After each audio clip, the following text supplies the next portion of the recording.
Baie welkom by Vroue uit die Bybel.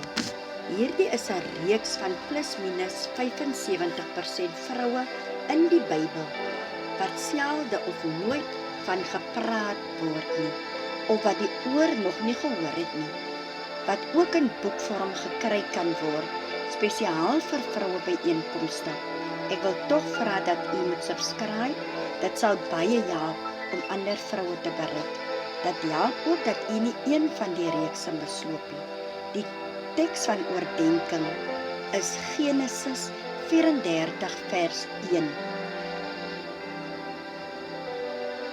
En Dina, die dogter van Lea, wat sy vir Jakob gebaar het uitgegaan om die dogters van die land te leer ken. Die boek is Dina die Onteerde.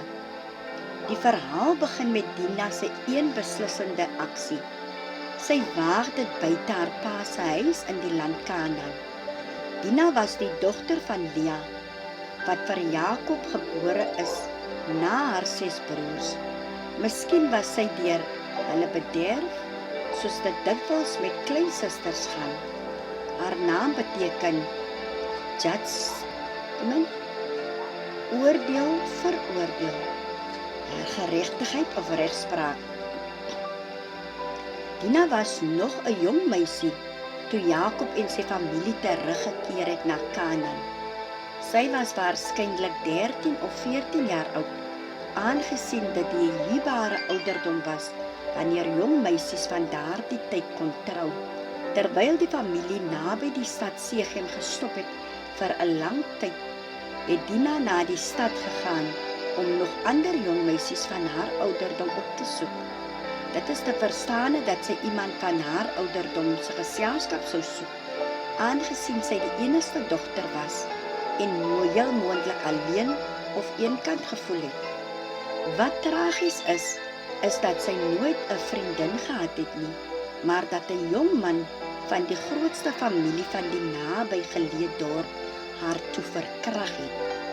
Wat egter ongewoon was in hierdie geval, is dat Sechem, nadat hy Dina verkrag het, haar lief gekry het. Dit wil voorkom asof sy ook moontlik van hom moes gehou het, aangesien hy na die hart van die dogter gespreek het, vers 3.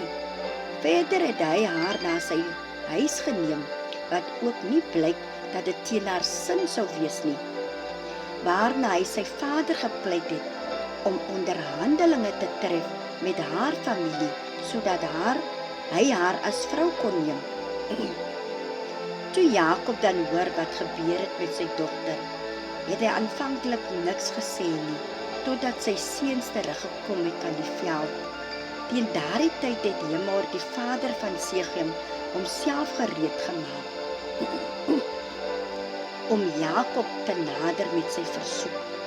Hy het dit duidelik gemaak dat Sechem Dina lief gehad het en dat hy met haar wou trou. Hy was selfs bereid om enige prys te betaal vir die voorreg. In hierdie geval het Hemor moreel opgetree volgens die gebruike van daardie tyd, maar Dina se verkrachting het beide hartseer en woede veroorsaak. Ons kan aanvaar dat die hartseer vir Dina hul kleinsuster was, maar die toorn was vir die belediging wat aan die familie gedoen is. Die manne was gegrief en baie kwaad. Sechem het 'n skandaal in Israel begaan deur met die dogter van Jakob gemeenskap te hou. So iets mag nooit gebeur het nie, volgens Genesis 34 vers 7, omdat Dina in 'n sekere sin besit is deur haar pa en broers, was die verkrachting 'n belediging vir die hele familie.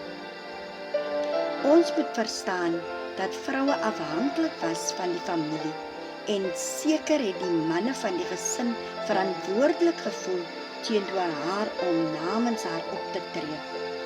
Wat interessant was is dat Hemor met Dina se broers onderhandel het in plaas van met haar vader. Die broers gee voor dat hulle saamstem en dring daarop aan dat al die manne van die stad besny moes word, voordat hulle die twee volke sou laat saamsmelt. Ons leer uit die skrif dat Sechem 'n geëerde man in sy huis en in die stad was, want toe hy die manne van sy stad toespreek, het hulle geluister en hy beweeg die hele stad om hulle te laat besny. 'n Gebruik wat nie bekend was onder die heidense volk nie, maar dit blyk ook dat die manne van die stad 'n verskuilde agenda gehad het, want hulle het nie net die dogters van Jakob begeer nie, maar ook sy vee en sy besittings.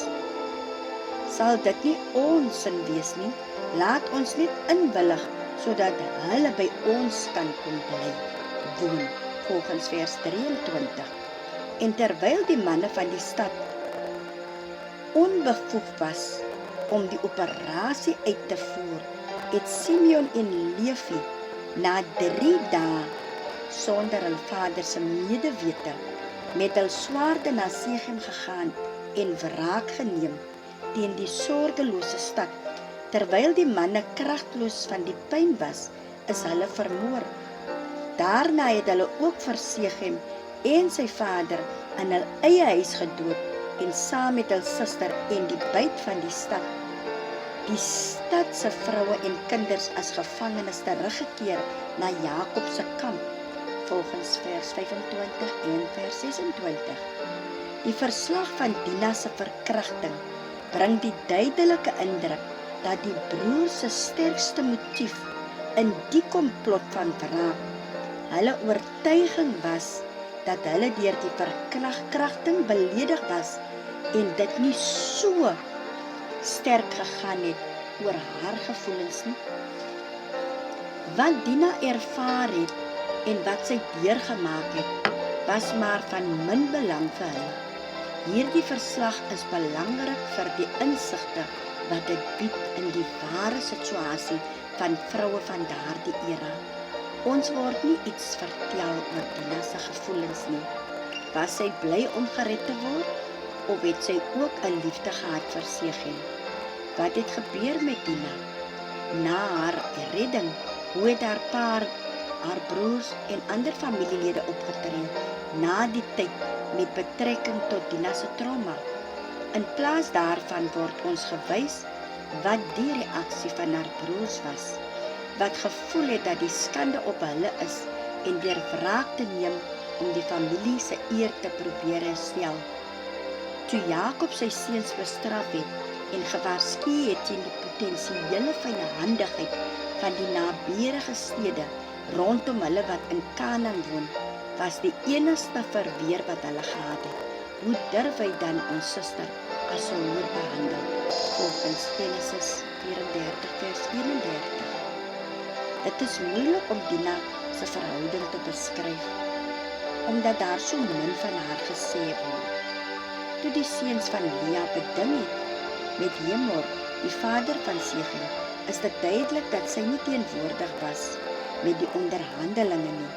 Ons kan aanvaar dat sy op daardie stadium nog steeds in die huis van Sechem was, en dit het des te meer weerstand by haar broers verwek, omdat hulle namens haar 'n besluit moes neem, terwyl hulle nie geweet het wat haar situasie was en hoe haar gevoelens teens hom was nie. Maar aan die ander kant het nie een van hulle die moeite gedoen om haar te laat haal om haar mening te vra nie. Al wat ons weet is dat hierdie paar dae waarin die voorval afgespeel het, die res van Dina se lewe bepaal het. Bo en behalwe hierdie hoofstuk is die enigste ander melding van Dina in die Ou Testament, waar meer as 20 jaar later saam met haar pa en broers op pad na Egipte. Onder die telling van die familie, steeds ongetroud en kinderloos. Dina se tragiese lewe herinner ons dat ons slagoffers kan wees van wrede gebeure wat ver buite ons bereik of vermoë kan wees om te beheer. Hierdie ervaring kan selfs erger gemaak word deur die onkundigheid, doch goed bedoelde antwoorde of reaksie van die wat ons liefhet. Ons kan selfs na volwassenheid steeds met ou wonde sit, wat nooit genees word nie.